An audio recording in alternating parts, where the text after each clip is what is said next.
MLC Kalvakuntla కవితకు bail మంజూరు కావడంతో హన్మకొండ జిల్లా సాయంపేటలో బీఆర్ఎస్ శ్రేణులు సంబరాలు చేసుకున్నారు.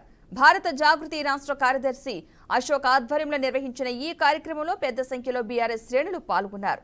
దేశంలోనే ఎక్కడ లేని విధంగా 6 నెలల పాటు విచారణ పేరుతో కవితను జైల్లో పెట్టడం సిగ్గుచేటని భారత జాగృతి రాష్ట్ర కార్యదర్శి అశోక్ అన్నారు. కాంగ్రెస్ బీజేపీ ప్రభుత్వాలకు రాబోయే కాలంలో ప్రజలు తగిన గుణపాఠం చెబుతారని విమర్శించారు.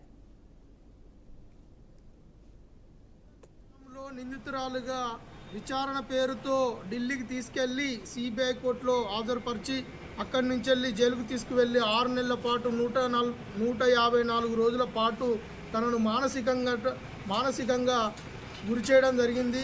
మా అధినేత్రి కల్వకుంట్ల కవితక్క గారు ఎలాంటి స్కాములు చేయలేదని అత్యున్నత న్యాయస్థానం ఈరోజు బెయిల్ ఇవ్వడం చాలా సంతోషంగా ఉంది. దానిపైన మేము హర్షం వ్యక్తం చేస్తున్నాం. ఈ బీజేపీ కాంగ్రెస్ కుట్రలను మేము తీవ్రంగా ఖండిస్తున్నాం. రాబోయే రోజుల్లో ప్రజలు తగిన గుణపాఠం చెప్తారని ఈ సందర్భంగా నేను తెలియజేస్తున్నాను. శాంపేట మండల కేంద్రంలో ఈరోజు కవితక్క గారికి బెయిల్ వచ్చిన సందర్భంగా సంబరాలు చేసుకోవడం జరిగింది. అదేవిధంగా మిఠాయిలు పంచడం జరిగింది.